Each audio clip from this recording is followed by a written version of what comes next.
separados, sin esperanza, sin ley, sin un Padre espiritual. Ahora nos concedes la gracia y el privilegio de venir a tu mesa, de sentarnos, escuchar tu voz, tener comunión contigo, recibir tantas bondades y misericordias. Señor, gracias. Ayúdanos a ser consecuentes a eso, a esa gloriosa salvación que nos ha sido otorgada. Dispón nuestro corazón, como leíamos al inicio, para esta buena obra de escuchar tu palabra. Que tu buen Espíritu nos ayude, nos inste, nos prepare y nos ayude a discernir todo aquello que tú quieres decirnos en esta mañana. Se lo pedimos en el nombre de Cristo Jesús. Amén. Una justicia mayor. ¿Qué hacemos de extraordinario? Estaremos en los pasajes de Mateo 5, capítulo 5, versículos 46 al 48, aunque voy a leer desde el versículo 43. Mateo 5, 43, dice la palabra de Dios. Oíste que fue dicho, amarás a tu prójimo y aborrecerás a tu enemigo. Pero yo os digo, amad a vuestros enemigos, bendecid a los que os maldicen, haced bien a los que os aborrecen, orad por los que os ultrajan y os persiguen, para que seáis hijos de vuestro Padre que está en los cielos, que hace salir su sol sobre malos y buenos, y que hace llover sobre justos e injustos. Porque si amáis a los que os aman, ¿qué recompensa tendréis? ¿No hacen también lo mismo los publicanos? Y si saludáis a vuestros hermanos solamente, ¿qué hacéis de más? ¿No hacen también así los gentiles? Sed pues vosotros perfectos, como vuestro Padre que está en los cielos es perfecto. Nos encontramos considerando entonces la última de las 6 ilustraciones de esta sección del Sermón del Monte, en donde Cristo ya ha resaltado cómo se ve de manera práctica esa justicia mayor que empezó a describir desde el versículo 22 y 23, esa justicia mayor que la de los escribas y fariseos. Esa justicia mayor que tiene que ser evidenciada a través de la vida de los cristianos o de los discípulos de Cristo, quienes han sido participantes de la gracia perdonadora y transformadora del Señor. Y esa justicia mayor que tiene que ser evidenciada precisamente en sus relaciones con el prójimo. Creyentes que han aprendido la importancia de su relación con la ley en lo referente, cuando vimos el 6º mandamiento, con respecto a evitar asesinatos físicos, pero no solamente eso, sino también guardar nuestro corazón del odio, del enojo o de las iras injustas. También hablamos de la aplicación correcta del 7º mandamiento, no solo cuidando de ser fiel al pacto matrimonial, sino también evitando todo tipo de divorcios injustificados. También teniendo cuidado con los adulterios del corazón, producidos por una codicia que no pudiera ser mortificada de manera adecuada. Además, fuimos exhortados por el Señor en el cuidado de nuestras palabras, de nuestros juramentos, los cuales no debemos ser ligeros ni descuidados en ellos, sino que al contrario nuestro hablar debe ser consecuente a una vida de justicia que honre al Señor. Y por último nos encontramos en estas últimas semanas considerando nuestra actitud hacia las ofensas de nuestro prójimo, pero también nuestra respuesta y búsqueda del bien, especialmente hacia aquellos que se consideran nuestros enemigos. Una enemistad que precisamente es causada no por nuestra causa, sino por la causa de la justicia de Cristo. Todo esto ha sido muy desafiante para nuestro corazón, dado que es la forma que se espera en que un cristiano que ha nacido de nuevo viva, que viva de una forma distinta, que viva en esa justicia mayor de diferentes formas prácticas. Esta justicia mayor será siempre una característica de todo cristiano en cualquier lugar y en cualquier tiempo de la historia, versus las diversas formas de religión o tradición que fomentan algunos grupos de personas quienes intentan ganar o desarrollar algún tipo de justicia que los haga aceptos delante de Dios, como pretendían hacer los escribas y fariseos. Cuando hablamos de esta justicia mayor, no es una que nos hace aceptos delante de Dios, sino que es una como resultado de haber sido aceptados por Dios en Cristo Jesús. Necesitamos entonces siempre hacer una retrospectiva a estas 6 ilustraciones que ya hemos visto en los pasajes anteriores, que nos recuerden cuál es la justicia mayor a la que son convocados los cristianos. Una justicia interior resultante de un corazón que ha sido regenerado por Dios, donde nuestros pecados han sido perdonados, pero también somos capacitados, somos hechos unos nuevos árboles para dar un nuevo fruto, un fruto que abunde, un fruto que alimente, y precisamente que alimente a todos los que se encuentran alrededor de él y puedan comer de ese fruto. Si esta es la justicia mayor que se espera de los verdaderos creyentes, debemos de preguntarnos el día de hoy, ¿qué hacemos de extraordinario? ¿Qué hacemos de más? ¿Qué hacemos de más que nos distinga o nos diferencia de aquellos que no conocen a Dios para salvación? ¿Qué hacemos de extraordinario que nos distingue de aquellos que viven vidas justas, entre comillas, con sus mayores esfuerzos, con sus mejores intenciones, pero pues es su propia justicia? ¿Qué hacemos de extraordinario? ¿Qué es aquello que marca la diferencia entre la fe que profeso en Cristo y la fe de cualquier hombre común? ¿Qué hacemos de más? Veremos entonces la respuesta a estas interrogantes en 3 puntos principales. Lo que hacen ordinariamente los hombres comunes.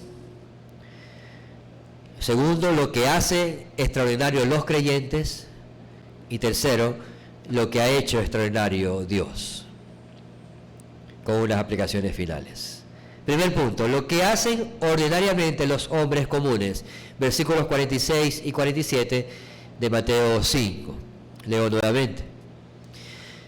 Porque si amáis a los que os aman, ¿qué recompensa tendréis? ¿No hacen también lo mismo los publicanos? Y si saludáis a vuestros hermanos solamente, ¿qué hacéis de más? ¿No hacen también así los gentiles?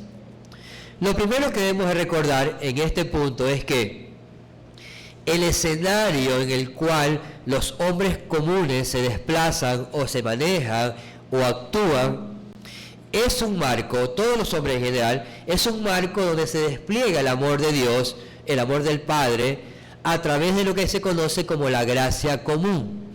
Es decir, todos los hombres y mujeres, hoy, actualmente, y en todos los años que han transcurrido, todos los hombres, desde Génesis hasta los últimos tiempos, todos los hombres y mujeres siempre han podido recibir y quizás percibir en alguna magnitud el amor de Dios, a través de su cuidado, de su providencia, dirigido, como hemos dicho, hacia su creación, el sol, la lluvia, como decían los pasajes anteriores, y en cada aspecto necesario para que la vida humana exista en la tierra, ha seguido siendo expresado por Dios Padre, sin restricción, con mucha gracia, con mucha paciencia, hacia hombres y mujeres que constantemente le rechazan, levantan su puño contra él y se rebelan ante sus mandatos.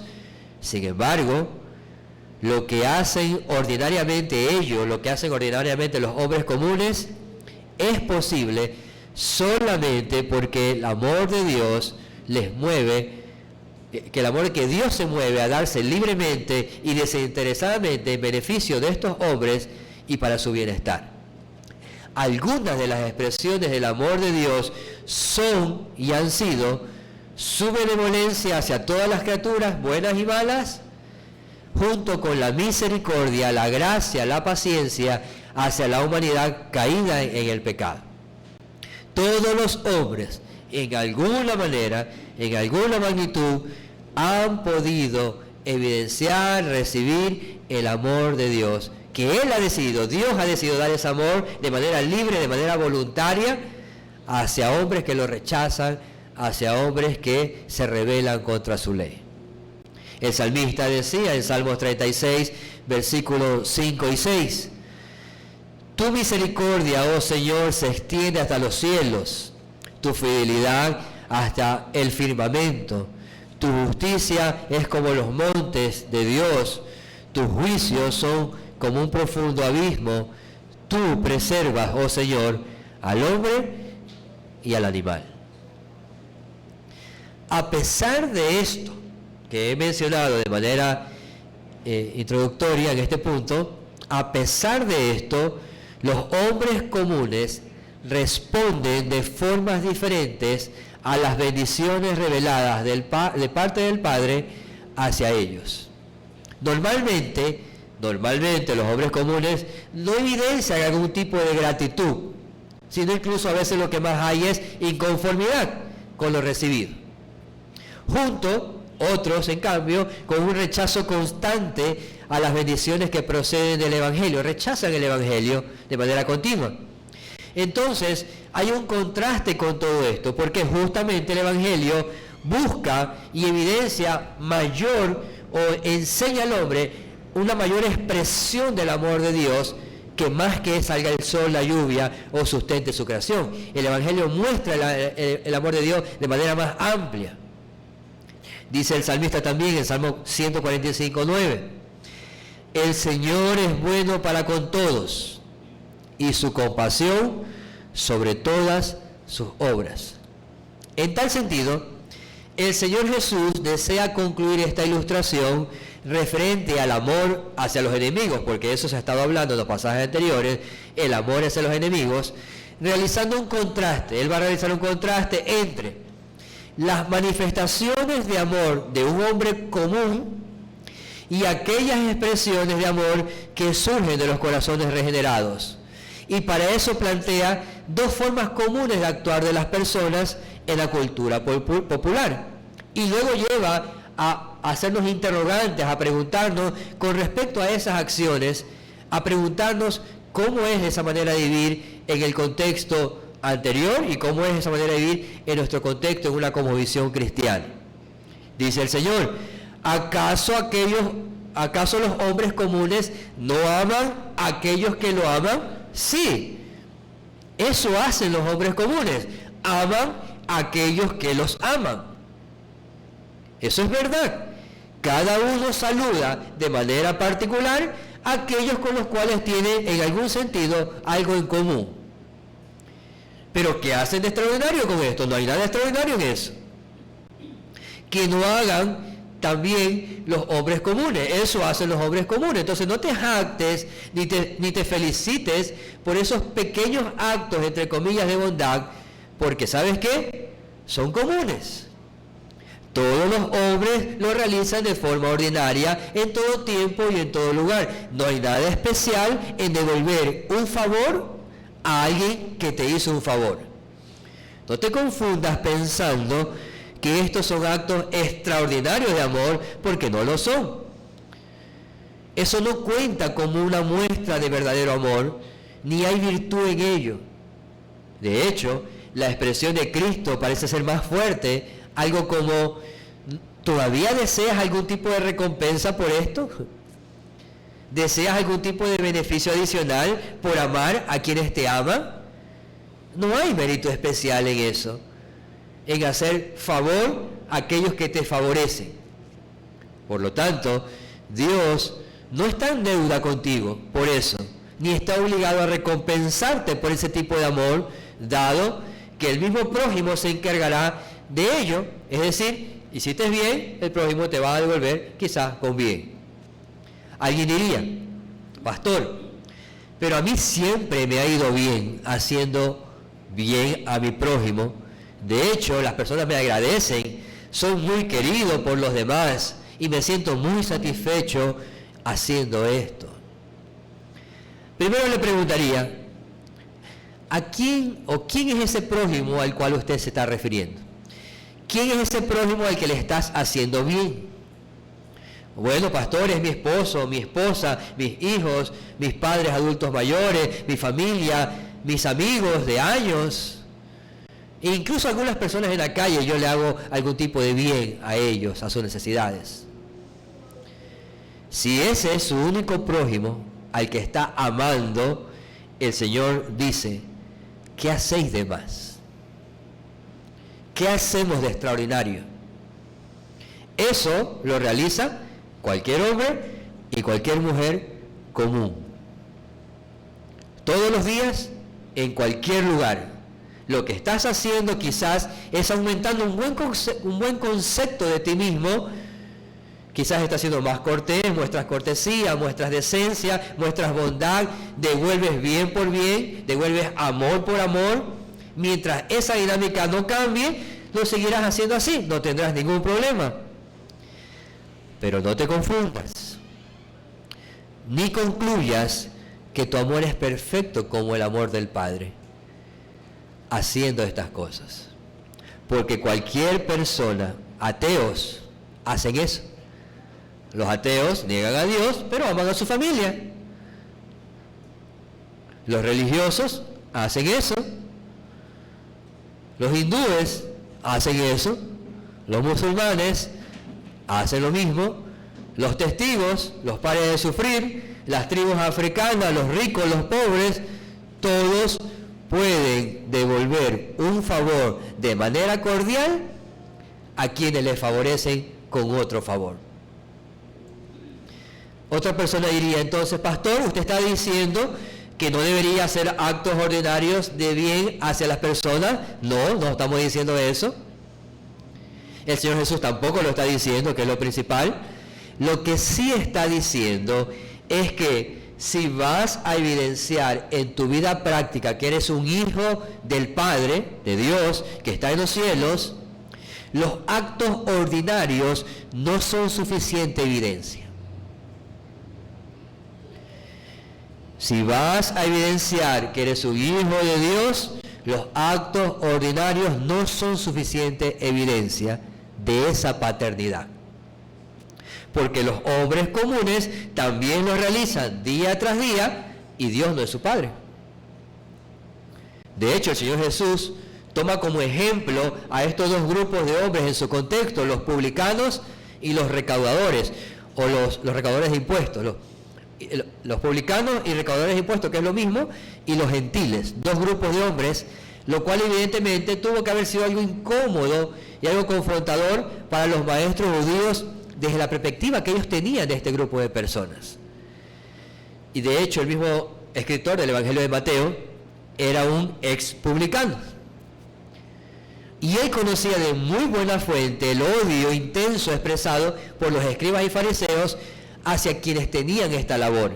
Y cabe mencionar que no estamos diciendo que los publicanos eran víctimas de los escribas y fariseos, pero probablemente las motivaciones de odio y desprecio sí tenían grandes fundamentos. Por ejemplo, un recaudador de impuestos era alguien que había pagado una gran cantidad de dinero al gobierno romano que predominaba en ese tiempo, para ser ellos quienes establezcan la tasa de impuestos de las importaciones y exportaciones de todo lo que pasaba por esa región. Lo cual dio libertad a estos recaudadores para que ellos aumenten los impuestos, los intereses, conforme su discreción, conforme su codicia. Evidentemente, esto era mucho más de lo normal, esos cobros, y eso iba a afectar al pueblo, y peor aún, cuando este publicano o este jefe publicano, como era Mateo, un jefe de publicanos, tenía su procedencia judía, es decir, era un judío que se inmiscuía en esos asuntos, entonces era considerado como un traidor a su pueblo, porque se había puesto del lado del Imperio Romano, que ahora ejercía ese peso y esa presión sobre ellos. Por eso la reacción o la acusación de los escribas y fariseos contra el Señor, cada vez que él compartía la mesa con ¿quiénes? Con muchos de ellos. En Lucas capítulo 15, versículos 1 y 2 dice, Lucas 15, 1, se acercaban a Jesús todos los publicanos y pecadores para oírle, y los fariseos y los escribas murmuraban diciendo, este a los pecadores recibe y con ellos come. Entonces un recaudador de impuestos, un publicano, era muy mal visto en ese contexto, era una persona muy despreciada, muy odiada. Pero hay otro grupo que menciona el Señor Jesús, que son los gentiles, o pecadores, era otra expresión, una expresión común para referirse a los extranjeros. Es decir, cualquiera que no sea un ciudadano de la nación de Israel era un gentil, eran extranjeros a la nación de Israel, y por ende, evidentemente, el testimonio de la Escritura nos dice, a lo largo de las historias de la Biblia y el Antiguo Testamento, que Israel casi siempre sufrió grandes dolores en manos de pueblos extranjeros. ¿Sí? Fue oprimido por los egipcios, por los babilonios, por los asirios, por los persas y en el contexto de Jesús, por los romanos. Entonces, los extranjeros para el pueblo judío eran vistos de una manera con mucho odio, con mucho dolor, por todo el sufrimiento de la historia que existía y que habían pasado. ¿Ok? Sin embargo, el odio a los gentiles en muchos judíos piadosos pasó a ser una constante en medio de toda la nación. Aunque en la ley ellos habían sido instruidos para que no sea así. En Éxodo 23:9 dice, Éxodo 23:9, y no angustiarás al extranjero, porque vosotros sabéis cómo es el alma del extranjero, ya que extranjero fuisteis en la tierra de Egipto. Entonces el Señor Jesús toma estos dos grupos despreciados, considerados inmundos o pecadores, y los toma como un ejemplo ordinario del amor común de los hombres que decían que profesaban a su prójimo. Y les dice a sus discípulos, ustedes dicen que aman, bueno, examinen el tipo y la profundidad de su amor. ¿Por qué? Porque los publicanos también aman a los que le hacen bien. Y los gentiles, o los perros como le decían, también son cordiales o amables con aquellos que son cordiales y amables con ellos. ¿Qué hacen de extraordinario entonces? ¿Qué hacen de más? ¿Qué demuestra que son hijos de vuestro Padre? Porque aquí, en este pueblo, es decir, en el pueblo judío, todos dicen que aman y todos dicen que son amables. Esta es la isla del amor. Los escribas y fariseos saludaban y amaban a los escribas y fariseos. Los publicanos saludaban y amaban a los publicanos. Y los gentiles amaban y saludaban y eran cordiales con los gentiles. Eso es lo que hace todo el mundo. Todo el mundo trata bien a quienes les tratan bien. Saludan a quienes les saludan. Son cordiales con quienes son cordiales con ellos. Eso es lo que hacen ordinariamente los hombres comunes. Pero detrás de todo eso, detrás de ese amor entre comillas, de toda esa cordialidad externa y aparente, lo único que existía en ellos era odio, división, acepción de personas, exclusivismo, una actitud de superioridad hacia los demás y un más alto concepto de sí mismo del que debían de tener. Entonces, amaban a los que amaban a ellos, pero había odio en su corazón, había división. Cristianos, aquí presentes, si este es el tipo de amor común que te distingue, igual que publicanos y los gentiles descritos en ese pasaje, el Señor nos dice que no estamos haciendo nada excepcional. No estamos haciendo nada que sobresalga. No estamos haciendo nada de extraordinario. Si solo estás viviendo de igual manera que la gente común, no hay nada con respecto al amor que te diferencie de ellos. Esa no es una justicia mayor que la de los escribas y fariseos. De hecho, diría que es una justicia igual o menor que la de los escribas y fariseos. Deberíamos preguntarnos seriamente si solo amamos a quienes nos aman, porque si es así, debemos de saber que no estamos amando como el Señor nos dice. Si solo tienes preferencia y cordialidad con quienes son cordiales contigo, no estamos amando como el Señor nos dice. Ese es un amor ordinario como el de la gente común. Eso nos lleva al segundo punto. Lo que hacen de extraordinario los creyentes. Versículo 48, la primera parte. Dice Mateo 5, versículo 48, sed pues perfectos, sed pues vosotros perfectos. Es fundamental, antes de ingresar al texto, a esa parte del texto, que nuestra mente sea inundada con el Evangelio de Cristo. Es decir, el Evangelio de Cristo es el único medio concedido por el Padre para que los hombres y mujeres comunes y pecadores puedan llegar a ser hijos de Dios por medio de la fe en el unigénito Hijo de Dios. Y Él mandó, o Él fue enviado en su ministerio terrenal, Cristo fue enviado en su ministerio terrenal, a amar a quienes, a sus enemigos. Incluso, como sabemos en la Escritura, Él muere en la cruz del Calvario por sus enemigos. Su sangre fue derramada en la cruz por sus enemigos, o por los pecadores que merecían la condenación. Con esto en mente, el Señor nos dice que en este Sermón del Monte, Él da instrucciones que son solo posibles llevarlas a cabo por verdaderos creyentes, hombres y mujeres que han sido alcanzados por la gracia de Dios y que viven bajo el reino de Dios. Estas instrucciones de amar a los enemigos, vosotros ser perfectos, estas instrucciones de hacer bien al prójimo, incluso al que nos hace daño, estas instrucciones son solo instrucciones posibles para ser llevadas a cabo por aquellos verdaderos creyentes, aquellos que caminan en el contexto del reino de Dios, caminan en la esfera de la justicia y la santidad de Cristo, aman su ley, le buscan con diligencia y son transformados cada día a la imagen del Señor.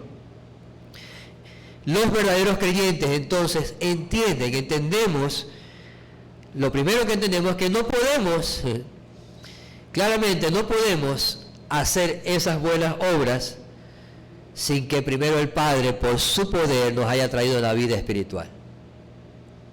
Y donde ahora esa vida espiritual en nuestro caminar se evidencia ese amor de Dios en nuestra alma. Un verdadero creyente no busca, insisto, un verdadero creyente no busca ser para ganarse la entrada al cielo. Un verdadero creyente no está buscando eso. Nosotros no estamos buscando ser más como Cristo para que nos dejen entrar al cielo. Ese no es el Evangelio.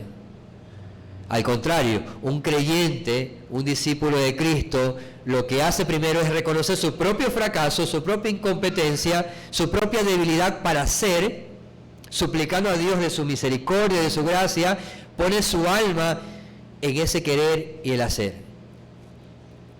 Entonces, un verdadero creyente no solo contempla la letra de la ley, sino que ve la profundidad de la ley de Dios. Y también ve su aplicación en los diferentes ámbitos de la vida.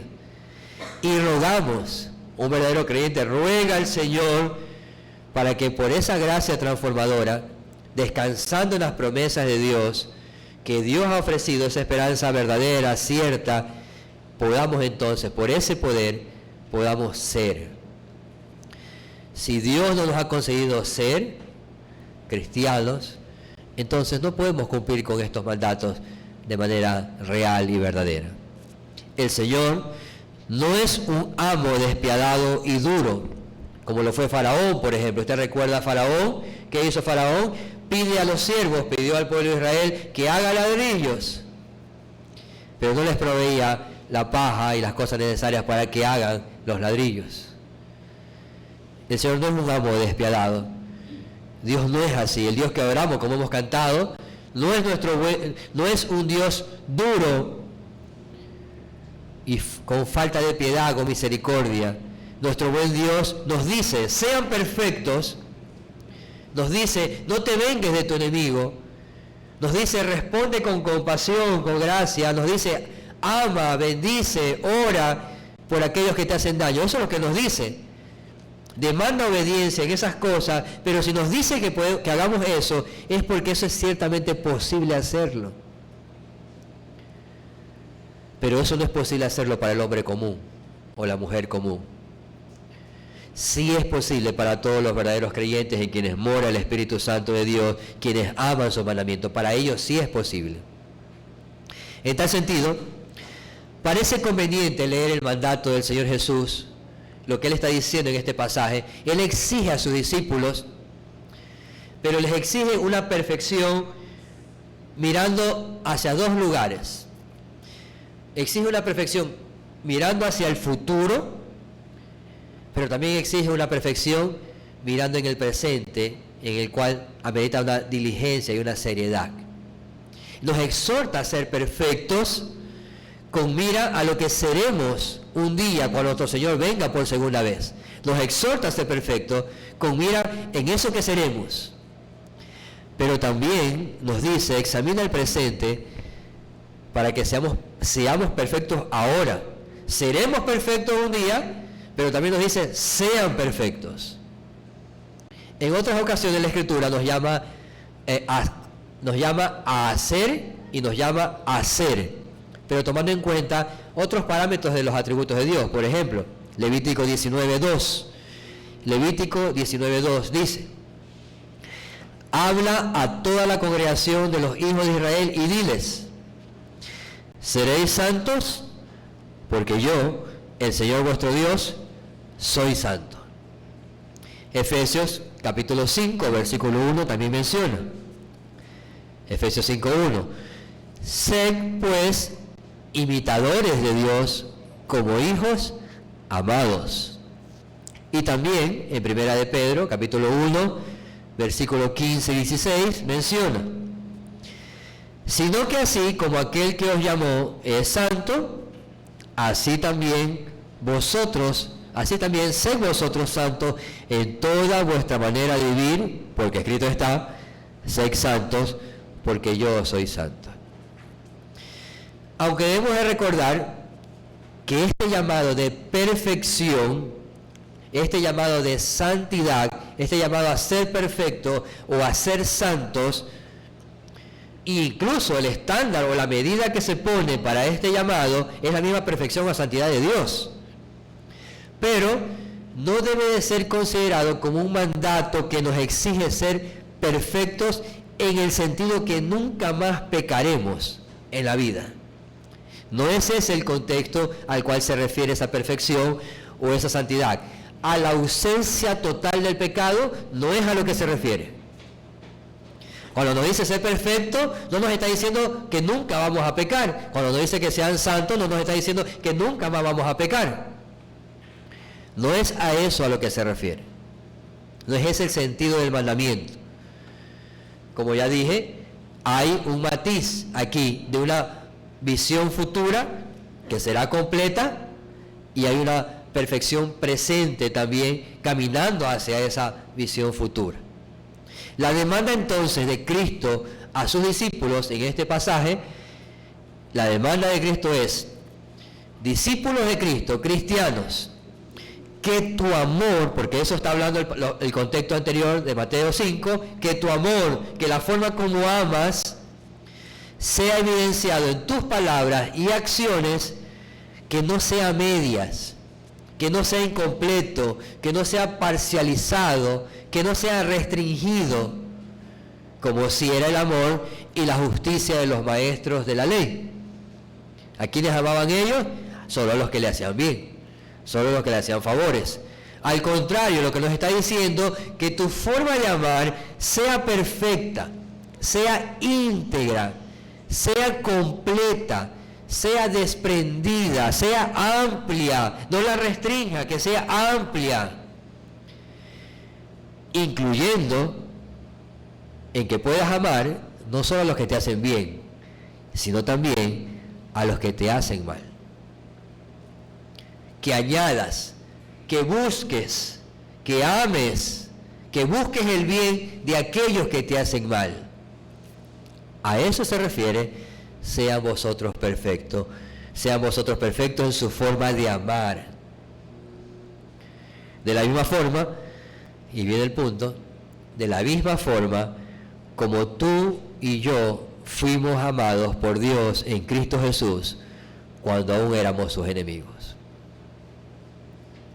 La forma de vivir, lo que hacen de extraordinario los creyentes, se diferencia de las acciones ordinarias de los no creyentes, de los hombres comunes, es que buscamos ser perfectos en nuestro amor al prójimo y nuestro amor a Dios.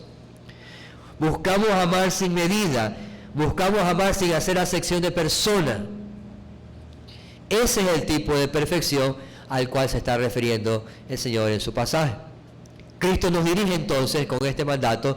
Cristo no está diciéndole a todo el mundo, no le está diciendo personas, gente, hombres y mujeres de todo el mundo, amen así. No, le está diciendo esto a sus discípulos, porque solamente ellos pueden hacerlo.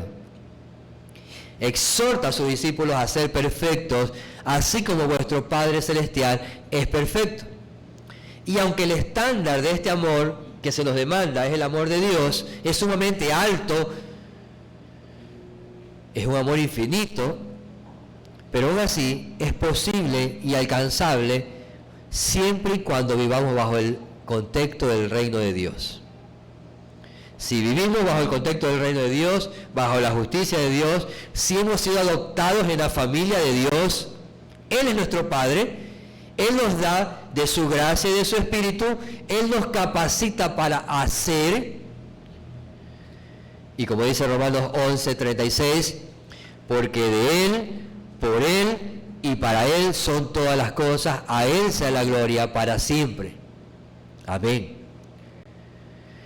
Si en una familia física es natural que un hijo quiera ser como su padre, en algún sentido, de la misma forma es lógico que en una familia espiritual, la familia de Dios, donde Dios es nuestro Padre, sus integrantes, sus discípulos, deseen también hacer obras extraordinarias que reflejen la imagen de Dios a otros hombres, a otras mujeres. Es normal eso. Es extraordinario, esa forma extraordinaria de actuar es normal o debería ser normal en los creyentes. Por eso debemos de preguntarnos si estamos haciendo lo extraordinario como hijos de Dios, si estamos amando a quienes no lo merecen. Hermanos, si hay muchas personas a nuestro alrededor que a veces no lo merecen, ¿estamos amando a quienes no lo merecen? ¿O solo estamos haciendo el bien con la intención de recibir algo a cambio? Si usted es de los que dicen, la verdad, pastor, que es que yo no estoy aquí para estar soportando esas agresiones, esas injusticias. Yo no estoy aquí para soportar a esas personas. Yo no estoy aquí para tolerar esas ofensas. Yo estoy aquí para responder con bien a aquellos que buscan mi mal. Yo no estoy aquí para soportar esas humillaciones. La pregunta es, entonces, ¿para qué está en el reino de Dios? ¿Para qué llevar el nombre de cristiano? ¿Para qué decir que amo si en verdad no estoy amando? Si usted considera que no está aquí para sufrir por la causa de Cristo, entonces ¿para qué estamos en la familia de la fe? ¿Para qué decir que soy algo cuando mi corazón y mi vida desean algo totalmente contrario a la voluntad de Dios? Porque no es la voluntad de Dios que nos venguemos de nuestros enemigos o que los odiemos. Esa no es la voluntad de Dios. La voluntad de Dios es que le amemos. Cristo confronta entonces la justicia de los escribas y fariseos. Ellos se jactaban de amar al prójimo, pero bajo su propio estándar. Y exhorta a sus discípulos a tener un estándar de conducta mayor. Sean ustedes perfectos como su Padre es perfecto. Si somos llamados cristianos, la pregunta sigue planteada. Entonces, ¿qué estamos haciendo de más en este sentido? ¿Qué hacemos de extraordinario? Se espera del pueblo del Señor que hagamos más que otros. Se espera del pueblo del Señor que caminemos una milla más con el que nos ofende, que extendamos mayor gracia hacia las personas que lo que hace una persona común. Charles Simeon nos da algunos motivos por los cuales esto podría ser demandado por el Señor. Primero, es decir, ¿por qué el Señor demanda estas obras extraordinarias a sus discípulos? Si usted quiere motivos, ¿por qué Dios me demanda esto? Primero, porque estamos en mayor deuda con Dios que otros. Mateo 13:11 dice: y respondiendo él les dijo, porque a vosotros se os ha concedido conocer los misterios del reino de los cielos, pero a ellos no se les ha concedido. Estamos en mayor deuda con Dios que otras personas. Los verdaderos cristianos no solamente le debemos a Dios el don de la salvación o el don de haber perdonado nuestros pecados, sino que también participamos en la gloria de la eternidad, de la posesión adquirida. Y no solo hemos recibido beneficios espirituales, es decir, no solamente hemos recibido una gracia común por muchos años, sino que hemos recibido una gracia y una misericordia especial también, que otros que no conocen al Señor no la han recibido. Estamos unidos a Cristo por medio de la fe, tenemos de su paz, tenemos de su perdón. Hay tantos dones que el pueblo de Dios ha recibido que enumerarlos solo aumentaría nuestra deuda. Y aunque no se espera, es decir, no nos está diciendo amen para que con ese amor a su prójimo, a sus enemigos, paguen la deuda. Eso no se espera eso. No se espera que paguemos la deuda con obras. Pero sí se requiere que conforme la gracia que hemos recibido, podamos actuar y ser consecuentes. Estamos en mayor deuda que otros. Ellos lo aman como deberían, porque no han recibido el amor de Dios. Nosotros, si somos cristianos, sí. La pregunta es, ¿necesitamos más motivos para hacerlo extraordinario? Veamos otro. ¿Por qué más? Porque tenemos más ayuda de Dios que otros. Ya hemos dicho que todos los seres humanos, hombres y mujeres, disfrutan de una gracia general, todos. Los incrédulos reciben bienes o recibirán bienes de parte de Dios mientras vivan en la tierra, por lo menos. Pero los creyentes, los discípulos, nosotros no solo recibimos el sol o la lluvia, también hemos recibido, por ejemplo, la ayuda, la consolación del Espíritu de Dios en nuestra alma, en la conversión. Tenemos una ayuda diaria. Somos guardados de caer definitivamente en nuestros pecados, si no fuera porque Dios nos preserva. Somos fortalecidos para avanzar. Somos advertidos de los peligros por su palabra. Somos entristecidos cuando pecamos y llevados al arrepentimiento. Es decir, recibimos más ayuda de parte de Dios que otras personas.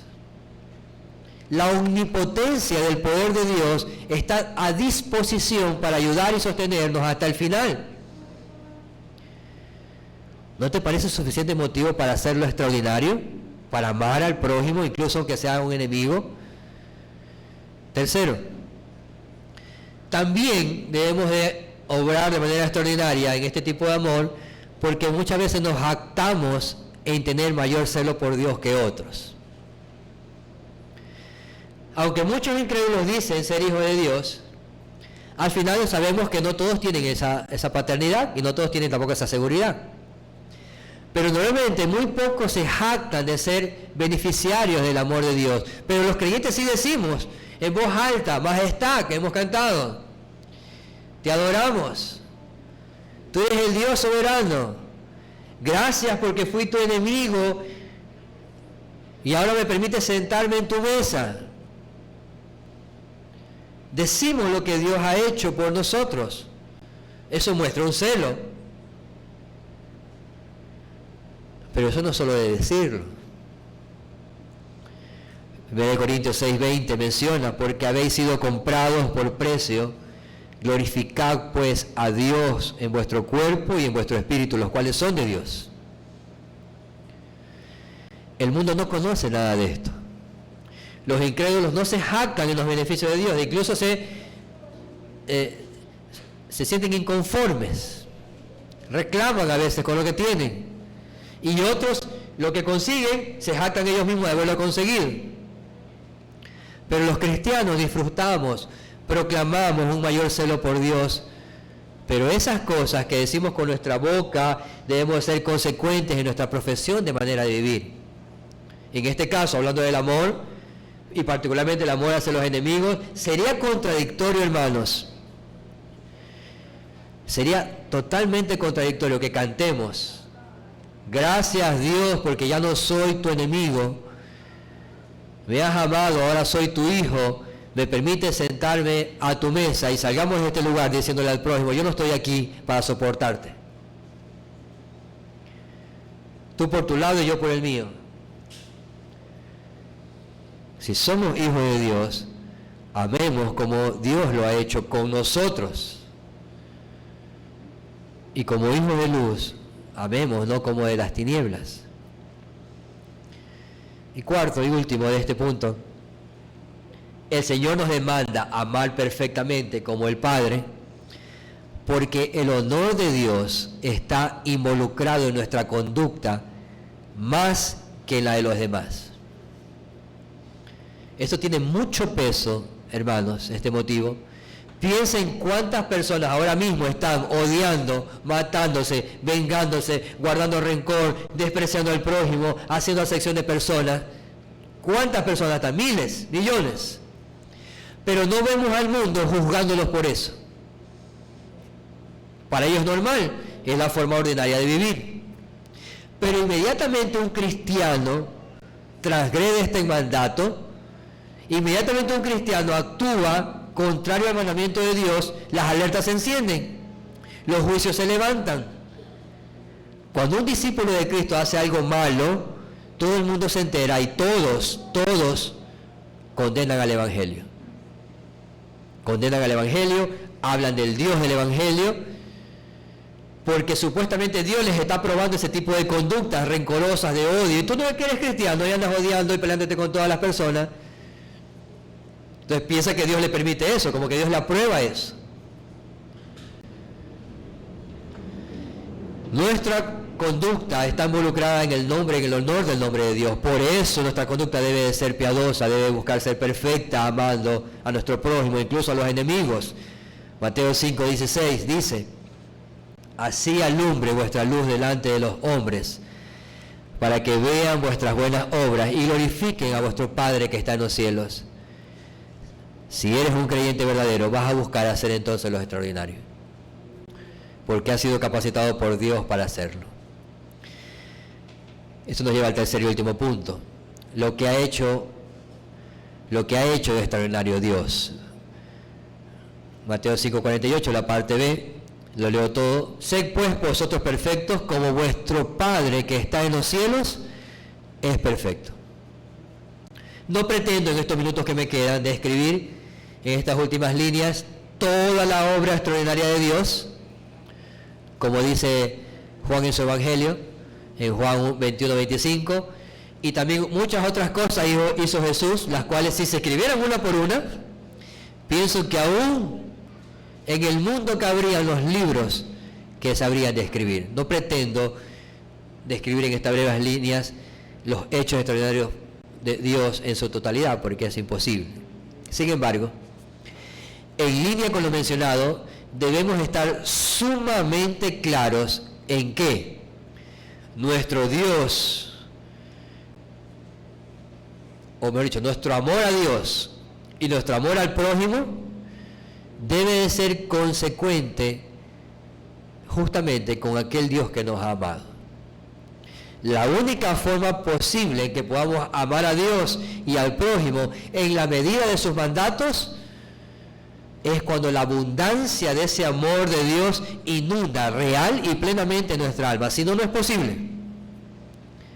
Primera de Juan, capítulo 3, versículo 1. Voy a leer algunos pasajes de seguido, así que síganme. Primera de Juan, capítulo 3, versículo 1. Mirad cuán amor nos ha dado el Padre para que seamos llamados hijos de Dios. Por esto el mundo no nos conoce, porque no le conoció a Él. San Juan, capítulo 17, versículo 23. Y yo en ellos, y tú en mí, para que sean perfectos en unidad, para que el mundo conozca que tú me enviaste y que los has amado a ellos como también a mí me has amado. Piensa en la profundidad de este último pasaje. Los has amado a ellos como a mí me has amado. Cristo está diciendo, has amado a este pueblo, a tus hijos, los has amado como a mí. Romanos 5:5. Y la esperanza no avergüenza, porque el amor de Dios ha sido derramado en vuestros corazones por el Espíritu Santo que nos fue dado. Romanos 8:35. ¿Quién nos puede separar del amor de Cristo? ¿Tribulación, o angustia, o persecución, o hambre, o desnudez, o peligro, o espada? Gálatas 2:20. Con Cristo estoy juntamente crucificado, ya no vivo yo, mas vive Cristo en mí, y lo que ahora vivo en la carne, lo vivo en la fe del Hijo de Dios, el cual me amó y se entregó a sí mismo por mí. Efesios 5:25.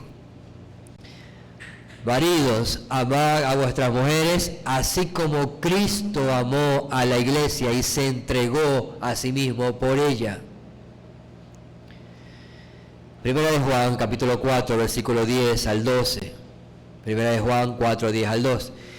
En esto consiste el amor, no en que nosotros hayamos amado a Dios, sino en que Él nos amó a nosotros y envió a su Hijo en propiciación por nuestros pecados.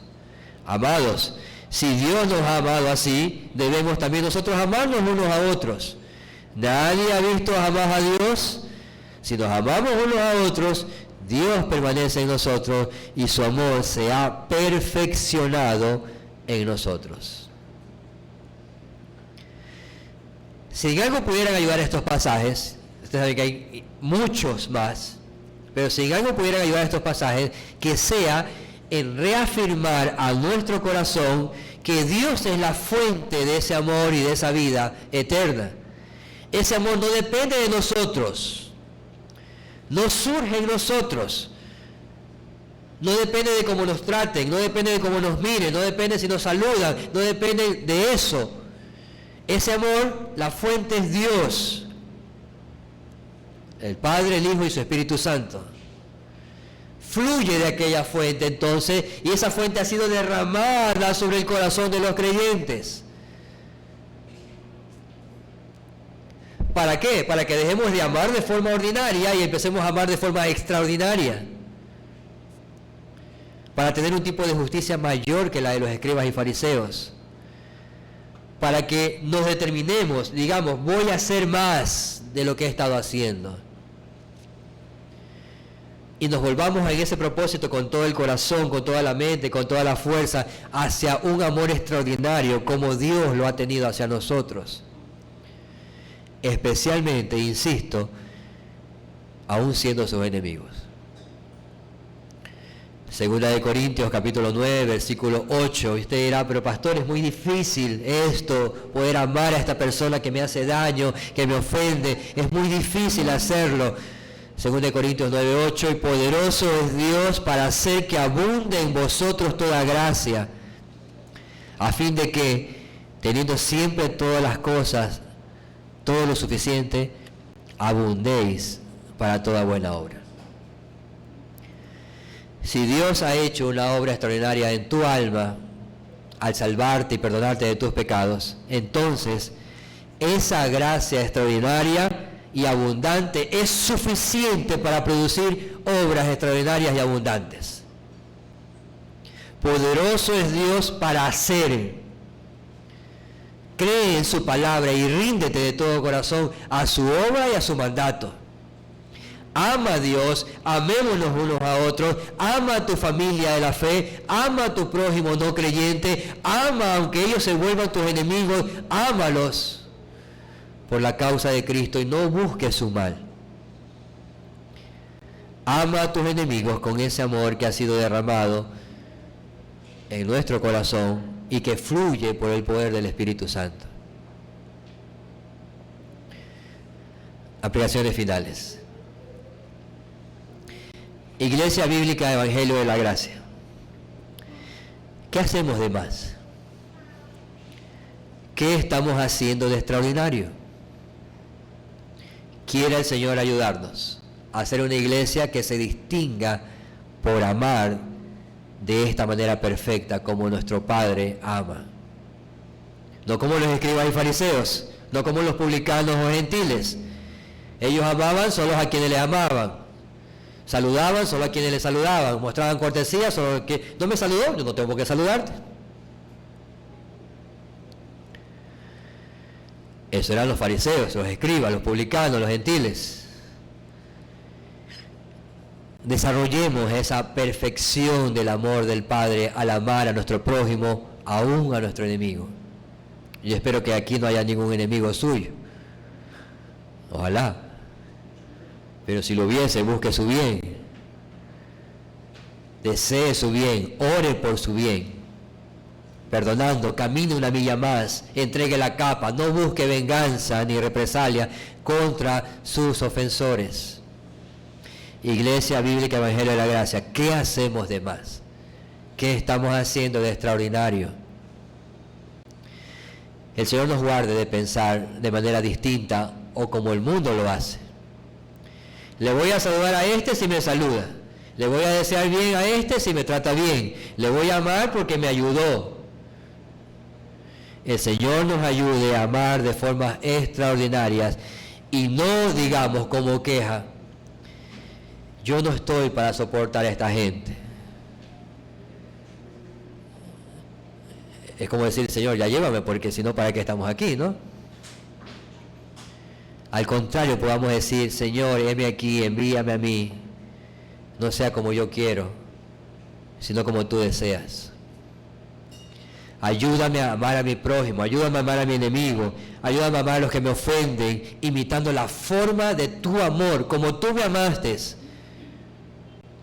Cada vez que te ofendí, cada vez que pequé contra ti, cada vez que blasfemé tu nombre, ayúdame a amar como tú me amaste, Padre, sin merecerlo y sin haber hecho ningún bien.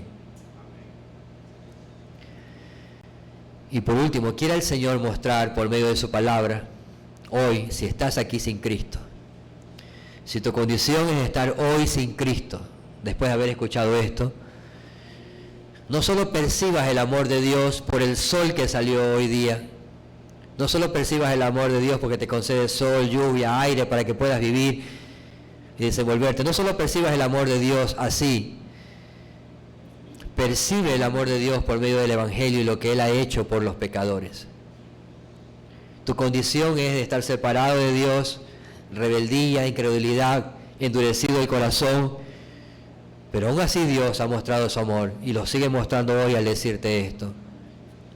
Pero necesitas volverte a ese Evangelio, necesitas reconocer a Cristo como tu Señor, como tu Salvador, como aquel que puede cambiar tu vida y la cambiará ciertamente. Necesitas creer en Él con todo tu corazón y dejar de confiar en tus propias obras. De hecho, no tienes buenas obras que darle a Dios. Necesitas decir al Señor y creer con todo el corazón. Estar convencido de tu pecado y de la necesidad que tienes de tu Señor. Solo tienes que creer en Cristo y venir a la cruz y morir a tu yo. Solo tienes que creer en Cristo con toda tu alma y Dios no será más tu enemigo. Hoy puedes hacer algo extraordinario. Hoy puedes creer en Cristo para salvación, arrepentirte de tus pecados. Ruega al Señor que te conceda esa obra extraordinaria. Oremos. Señor, ten misericordia de nosotros. Ten misericordia, te lo rogamos. Sé propicio a nosotros, pecadores, y a veces hombres o mujeres que hemos amado de forma ordinaria solamente. Ayúdanos a caminar de más esa milla. Ayúdanos a ver con ojos de misericordia a aquellos que nos ofenden, a aquellos que nos hacen daño, a aquellos que se rebelan contra la causa de Cristo. Ayúdanos a verlos con ojos de misericordia.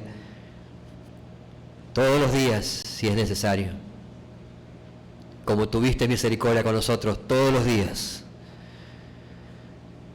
Ayúdanos a desarrollar ese amor perfecto como el Padre, sin doblez, sin parcialidad,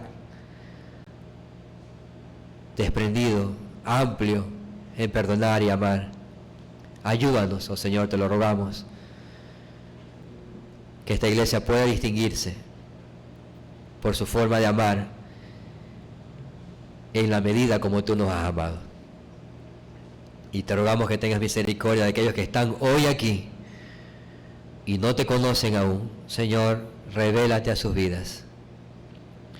Tráelos al arrepentimiento y la fe. Vuélvelos de sus pecados y ayúdalos a confiar solamente en Cristo para salvación. Te lo rogamos, oh Señor, el poder de tu palabra pueda obrar, transformar el corazón más duro y dar vida donde no la hay. Te pedimos todo esto y te damos gracias en el nombre de Cristo Jesús. Amén.